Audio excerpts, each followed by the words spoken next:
Baik, Bismillahirrahmanirrahim. Assalamualaikum warahmatullahi wabarakatuh. Selamat siang semuanya. Hari ini kita akan belajar mengenai tahap-tahap penyuntingan. Ini merupakan materi terakhir ya, teman-teman, di mata kuliah penyuntingan ini. Jadi, berkait dengan tahap-tahap penyuntingan, ini nanti kita akan belajar hal-hal apa yang perlu diperhatikan dalam proses menyunting ya. Dalam proses menyunting sendiri kita harus memperhatikan tiga hal utama, yaitu tahap pra menyunting, kemudian tahap menyunting itu sendiri, dan juga tahap pasca sunting. Nah, nanti kita juga akan belajar mengenai bagaimana menandai naskah-naskah yang terdapat kesalahan secara manual itu seperti apa. Nanti kita akan belajar tanda-tanda penyuntingan juga. Oke.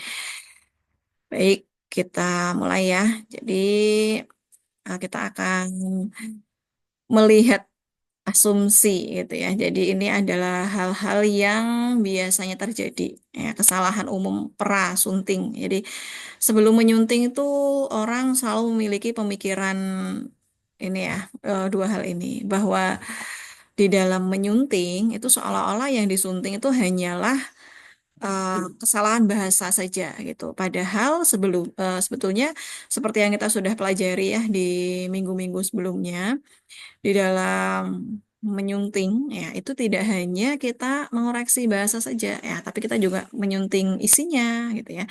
Kita juga menyunting kelogisannya melalui penyajian yang ada, kemudian kita juga menyunting kegrafikaannya gitu ya.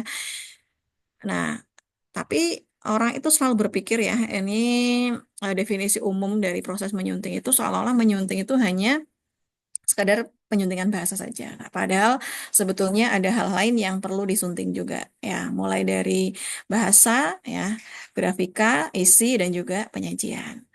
Lalu kesalahan umum yang kedua itu adalah harus ada koreksi ya. Jadi seolah-olah kalau menyunting itu ya harus ada perubahan gitu.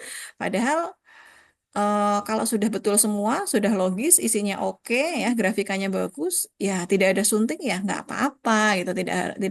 Tidak harus kemudian kita menemukan koreksian di dalam sebuah naskah. Nah ini ya. Jadi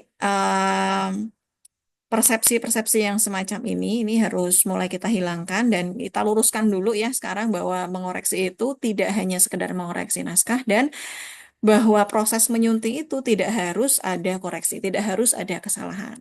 Nah, ini ya, jadi ini bisa dikatakan juga bahwa kesalahan umum yang sering dilakukan oleh penyunting pemula. Ya, penyunting pemula itu biasanya baper duluan. Nah, bapernya karena apa ya? Kebaperan ini bisa muncul karena masih adanya anggapan bahwa menyunting itu ya tadi ya hanya menyunting bahasa saja. Bahwa kesalahan yang muncul itu hanyalah kesalahan berbahasa saja. Padahal kesalahannya itu bisa dari banyak faktor. Lalu pada hal yang kedua ya ini ya harus ada koreksi ya, pemaksaan harus ada koreksi, harus ada kesalahan, padahal ya tidak harus ada kesalahan juga gitu. Nah, ada 5 dasar ya kegiatan di dalam proses penyuntingan. Itu yang pertama itu adalah proceeding ya. Proceeding ini bisa kita sering sebut dengan pemakluman itu. Kemudian perbaikan. Perbaikan dasar atau perbaikan pertama itu adalah perbaikan yang kaitannya dengan template ya, atau gaya selingkung dan juga kaidah kebahasaan. Ini terutama bagi publisher-publisher yang memang memiliki gaya selingkung atau template tertentu. Nah, kemudian setelah itu baru pengubahan kalimat gitu ya, paragraf dan juga outline. Langkah yang keempat itu bisa pengurangan, ya bisa juga penambahan. Nah, itu bergantung dari hasil kita proceeding ya. Nah, ini yang pertama pemakluman itu ditandai dengan kegiatan membaca apa adanya. Jadi kegiatan first reading itu adalah membaca apa adanya tanpa ada upaya mengoreksi. Nah, tujuannya apa? Ya, intinya adalah untuk memahami konteks yang ingin disampaikan oleh si penulis. Nah, terkadang untuk bisa menganalisis alur berpikir ya, atau gaya bahasa ataupun gaya pemikiran si penulis ya memang kita harus membaca dulu secara utuh gitu. Setelah kita membaca secara utuh naskahnya, baru kita bisa memahami sebenarnya ini si penulis itu mau mengarah kemana sih kayak gitu. Kemudian yang kedua adalah kegiatan perbaikan. Ya, perbaikan ini bisa dilakukan dengan cara ya penambahan apabila dirasa ada yang kurang gitu ya. Penambahan ini bisa penambahan kalimat, kemudian penambahan istilah atau penambahan bab begitu ya. Bisa juga pengurangan ya apabila dirasa ada hal-hal yang tidak perlu, kalimatnya tidak efektif atau ada bagian-bagian yang dianggap tidak logis sehingga harus dihilangkan atau pengubahan. Nah, untuk fokus penyuntingan sendiri, ini yang pertama itu adalah keterbacaan ya. Keterbacaan ini kaitannya dengan tipografi naskah, yaitu fontnya, spasinya, ukurannya, gitu ya. Ini bisa kita kaitkan dengan penyuntingan kegrafikaan ya, teman-teman ya. Fontnya itu ini dipakai tujuannya untuk apa? Apakah untuk judul, apakah untuk subjudul ya, atau untuk isi, ya, itu bisa fontnya ukuran dan jenisnya bisa berbeda-beda. Ya, spasi juga demikian. Kemudian bagian-bagian naskah semacam penomoran, lalu ada footnote. Nah, ini juga perlu diperhatikan. Lalu konsistensi ini sudah seperti yang sudah kita diskusikan di minggu sebelumnya ya, bahwa di dalam proses penyuntingan itu diperlukan juga konsistensi penggunaan ejaan ya, penggunaan ejaan itu dan juga penulisan daftar pustaka. Lalu konsistensi juga dalam penyebutan ya nama geografi, kemudian konsistensi dalam penyebutan kata ganti, nah, gitu ya. Lalu fokus penyuntingan berikutnya ada juga fokus penyuntingan dalam hal kebahasaan. Nah, ini bisa dibantu dengan beberapa pertanyaan pemantik ya, teman-teman ya. Jadi cek apakah perlu rewriting atau tidak. Rewriting itu ya ditulis lagi, tulis lagi itu ya bisa dimaknai, ditambah, dikurang tadi atau pengubahan, perlu nggak gitu. Kemudian cek lagi apakah sudah sesuai dengan sasaran atau belum, sasarannya siapa, kalimatnya sudah betul atau belum, kemudian penggunaan grafikanya sudah tepat atau belum, ya, kemudian penggunaan huruf ya sudah tepat atau belum, lalu isinya sesuai kelogisan alur berpikir oleh sasaran atau tidak gitu. Kemudian gaya bahasa ya, gaya bahasa ini juga penting ya, karena gaya bahasa ini akan menentukan pemahaman eh, pembaca ya terhadap naskah kita.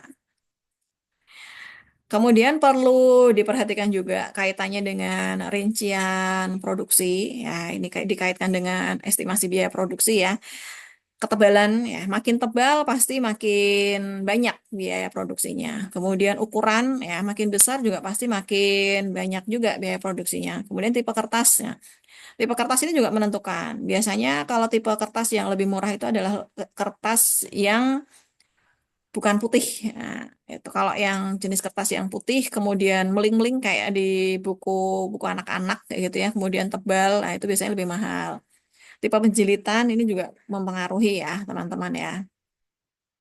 Kemudian membuat prediksi pasca cetak. Ya, kira-kira kalau nanti sudah dicetak, sudah selesai, kemudian dipasarkan, kira-kira berapa keuntungan yang bisa didapatkan dari satu buku, gitu ya. Kira-kira berapa nanti eksemplar yang terjual. Ya, ini semuanya bergantung dari sasaran juga ya, teman-teman ya. Jadi misalnya kalau sasarannya remaja, kira-kira yang bisa beli bukunya itu berapa. Kemudian kalau lebih enak memprediksi itu kalau misalnya buku-buku pelajaran ya. Buku-buku pelajaran itu pasti sudah ada ini koneksi sendiri ya, dan biasanya sudah ada sasaran yang dipasarkan nah gitu. Kemudian cara promosi itu juga nanti membutuhkan biaya ya. Cara promosi seperti apa? Apakah kita mau bikin bazar atau hanya sekedar di sosial media gitu ya, atau kita akan membuat semacam seminar gitu ya yang membedah buku tersebut. Nah, itu juga perlu dipikirkan. Lalu data dan fakta. Ini kaitannya dengan cek recheck lagi ya. Jadi cek validitas dan kemutahiran data. Pastikan apabila Anda mencantumkan data itu adalah data-data yang terbaru ya, maksimal 10 tahun terakhir. Kemudian cek realistiskah data dan fakta yang disampaikan ya, realistis atau tidak. Lalu kemudian cek kembali ya kaitannya dengan legal dan sopan. Ya, ini kaitannya dengan hak cipta. Biasanya kalau hak cipta ini kita kaitkan dengan gambar, kemudian ilustrasi-ilustrasi yang ada di dalam buku. Kemudian kira-kira kalau misalnya kita menggunakan gambar tersebut ya, kadang kalau ilustrasi kan memang disesuaikan dengan konteksnya. Kayak misalnya kemarin ya di Tempo itu kan berkali-kali kena protes ya dari pemerintahan karena memang menimbulkan kontroversi karena ilustrasinya lumayan tanda kutip berani ya gitu ya. Nah, di dalam tahap penyuntingan sendiri kita ada 3 tahap ya yang akan kita lakukan. Yang pertama adalah prasunting ya, kemudian penyuntingan dan juga pasca sunting. Nah, apa yang kita lakukan prasunting? Nah, ini ada cek kelengkapan naskah. Ya, ada masuk kelengkapan naskah itu apa? Ya, mulai dari halaman judul, ya, halaman utama, halaman persembahan, daftar tabel, daftar lambang, ya, kemudian prakata, kata pendahuluan, daftar kata asing, bibliografi, indeks, glosarium, daftar gambar, nomor halaman. Itu harus lengkap ya, termasuk ada halaman Prancis, hak cipta, daftar isi, daftar singkatan, dalam ilustrasi, kata pengantar, gitu, daftar istilah dan seterusnya. Ini semuanya bergantung dari jenis naskah ya, teman-teman ya. Jenis naskah biasanya antara naskah satu dengan naskah yang lain itu bisa berbeda-beda kelengkapan naskahnya. Nah, kelengkapan naskah ini juga nanti dikaitkan juga dengan template atau gaya selingkung yang ada di dalam sebuah publisher. Nah, itu bisa berbeda-beda antara jenis buku satu dengan yang lainnya. Misalnya kalau novel kan nggak mungkin ada daftar tabel, daftar lambang kayak gitu juga kan. Nah, gitu. Jadi ini memang untuk buku-buku tertentu. Kemudian sesuaikan kelengkapan dengan ragam naskah. Nah ini ya, sesuai dengan naskah apa yang kita tulis. Nah itu kemudian template-nya harus seperti apa, gaya selingkungnya bagaimana. Nah itu disesuaikan. Lalu cermati ilustrasi, tabel, atau gambar. Nah ini kaitannya dengan grafika kembali, ya, ruang penempatan di dalam buku. Nah biasanya kalau tabel itu ya diletakkan pada satu halaman utuh ya. Jarang sekali, bahkan tidak boleh ya tabel itu terpisah antara satu halaman dengan halaman berikutnya itu eh, jarang kita temui gitu. Kemudian gambar ya, gambar itu penempatannya mau gimana? Kalau di dalam penyuntingan grafika ya kita menempatkan gambar itu agar sesuai dengan ilustrasi. Mama, Papa. Sesuai dengan eh, ilustrasinya atau gambar. Iya ya, diam dulu. Baik, mohon maaf ya, saya ulangi kembali. Ini kaitannya dengan tadi ya gambar dan juga ilustrasi itu ditentukan atau dikaitkan dengan isi naskah gitu. Kalau ilustrasi dan gambar ini juga kita pastikan bahwa ilustrasi dan gambarnya itu original ya, kita tidak mengambil dari sumber-sumber lain. Ya, sangat jarang bagi publisher yang terkenal itu mengambil dari sumber-sumber lain. Sangat jarang. Kalaupun ada itu harus ada keterangannya, sumbernya dari mana gitu ya. Kemudian jangan lupa teks di keterangan ya, captionnya itu bisa berupa makna gambarnya ini gambar apa gitu ya, atau kalau misalnya di ilustrasi ya biasanya kalau di koran itu siapa ilustratornya gitu ya, atau bisa juga diisi dengan sumbernya itu dari mana gitu. Lalu tentukan juga tenggat waktu atau deadline apabila susulan gitu ya. Kemudian cari tahu informasi mengenai penulis. Nah, kenapa kita harus mencari tahu informasi mengenai penulis? Ya, ini untuk melihat tadi ya, agar kita tuh memahami pola pemikirannya, kita memahami gaya bahasanya, dan kita juga memahami apa sih yang ingin beliau sampaikan di dalam buku atau tulisannya itu. Nah, kita harus cari tahu dulu karena biasanya background penulis itu akan memberikan pengaruh terhadap isi atau jenis tulisan yang dia produksi gitu. Jadi memang harus tahu dulu ya agar kita itu setidaknya sepemikiran gitu. Ketika menyunting itu tidak jauh berbeda dengan maksud sih yang disampaikan oleh si penulis gitu. Lalu membaca keseluruhan naskah ya, mulai dari sistematikanya, ya pastikan sistematikanya sudah sesuai dengan gaya atau template yang ada di dalam publisher tersebut. Kemudian penomoran dipastikan sama juga ya, konsisten. Lalu penggunaan istilah ini juga konsisten, lalu hindari sara dan pornografi. Ini kaitannya dengan bahasa dan juga ilustrasi ataupun gambar yang digunakan. Kemudian langkah yang kedua, ini kaitannya dengan langkah penyuntingan. Nah, ini apa yang perlu dicek ya setelah tadi kita membaca atau first reading. Ya, berikutnya yang perlu kita lakukan dalam tahap penyuntingan ini adalah mengecek yang pertama, mengecek bahasa, gitu ya. Kemudian mengecek data dan fakta, lalu kita juga mengecek legalitas naskah. Ini kaitannya dengan tadi ya penggunaan hukum, kemudian hak cipta, ya, lalu gambar itu dan seterusnya. Lalu konsistensi penyusunan, misalnya dalam satu bab itu disusun atas apa saja, susunannya harus konsisten. Misalnya dari judul bab, ada subjudulnya, contoh teksnya, kemudian penjelasannya. Nah, itu harus konsisten ya. Lalu konsistensi gaya penulis, konsistensi gaya ini juga penting ya teman-teman ya. Ada seorang penulis yang meskipun dia menulis buku pengayaan tapi gaya naratif boleh nggak? Boleh gitu ya. Ada juga penulis yang memiliki gaya atau penalaran yang berbeda dengan yang lainnya. Nah, itu harus memiliki konsistensi. Lalu sesuaikan dengan gaya selingkung ya. Gaya selingkung ini kaitannya dengan templates. Tadi sudah saya sampaikan berulang-ulang bahwa setiap publisher itu pasti memiliki gaya selingkung. Setiap publisher itu pasti memiliki semacam templates ya atau hal yang menjadi patokan di dalam susunan buku. Nah, ini harus diperhatikan dan pastikan bahwa susunannya itu sudah sesuai. Lalu pada kegiatan pasca sunting itu artinya setelah ya, setelah kegiatan kita selesai menyunting, nah apa yang perlu diperhatikan? Nah ini lagi-lagi sesuaikan dengan ragam naskah ya. Bisa jadi ini daftar yang ada di sini tidak semuanya hadir, tetapi lagi-lagi kita sesuaikan dengan ragam naskah apa yang sedang kita sunting ya.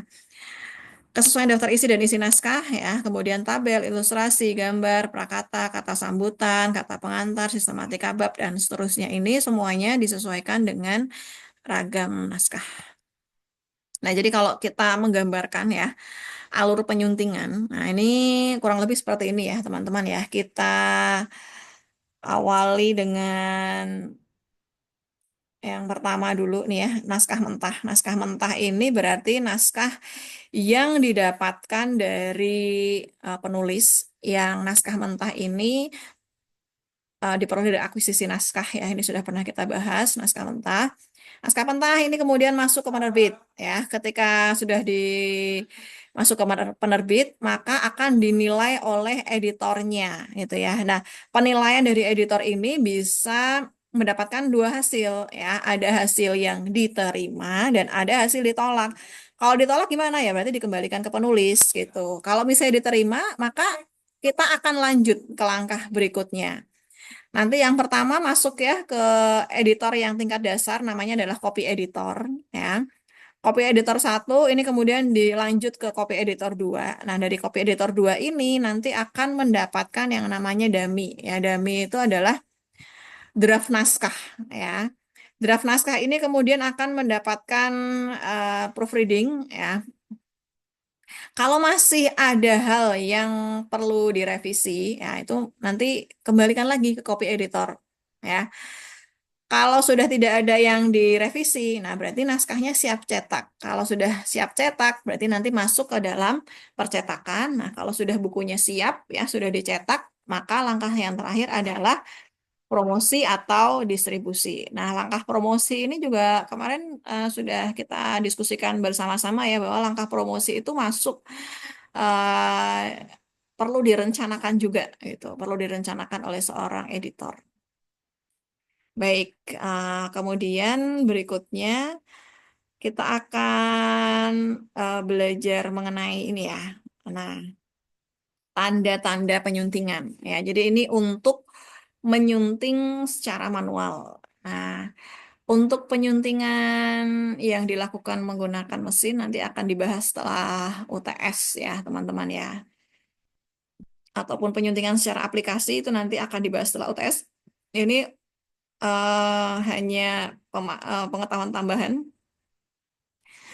Ini apabila kita perlu menambahkan huruf, Ya, kata, tanda baca, dan juga kalimat ke dalam teks kita menggunakan tanda semacam ini.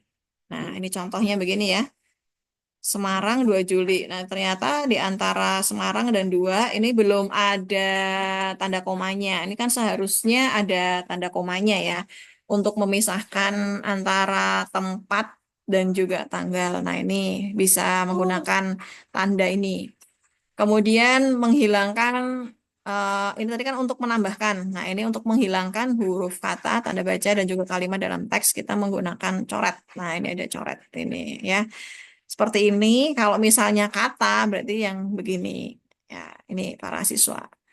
Kemudian menghilangkan dan merapatkan huruf kata atau kalimat, ya kita bisa menggunakan ini untuk huruf dan ini untuk kalimat. Lalu mengganti huruf, kata atau kalimat ya kita bisa menggunakan seperti ini untuk huruf dan ini untuk kata atau kalimat. Mengganti huruf yang rusak. Nah, ini bisa melingkari huruf yang memang harus diganti. Kemudian ganti dengan huruf miring. Nah, itu bisa digarisbawahi yang harus cetak miring. Kemudian mengubah huruf kapital bisa diberikan garis 3. Crik, crik, crik. Nah, kemudian mengubah dengan huruf kapital kecil. Nah, ini dengan 2 garis bawah. Mengubah dengan huruf tebal. Ini bisa dengan garis lengkung-lengkung ya di bawah huruf yang akan diubah. Kemudian mengubah dengan huruf tebal miring. Nah, ini garis dan juga gelombang. Lalu mengganti huruf kapital dengan huruf kecil dan sebaliknya itu dilingkari. Lalu mengubah yang tercetak miring menjadi tegak itu juga dilingkari. Membalik huruf yang terbalik itu lingkari huruf yang terbalik. Memasukkan titik atau mengganti tanda baca dengan titik. Nah, ini bisa menggunakan garis seperti ini ya atau seperti ini. Memasukkan titik 2 atau mengganti tanda baca juga bisa menggunakan ini. Nah, memasukkan koma atau mengganti suatu tanda baca dengan koma bisa menggunakan ini lagi. Nah, ini banyak ya teman-teman ya. Ini tidak mungkin saya bacakan satu persatu. Silahkan nanti Anda unduh ya di Elena. Nah, di bahan ajar yang sudah saya unduh di Elena. Nanti kalau sudah diunduh bisa Anda baca dan Anda praktikkan. Oke. Baik, mungkin ini yang bisa saya sampaikan. Terima kasih atas perhatian Anda. Saya akhiri. Wassalamualaikum warahmatullahi wabarakatuh.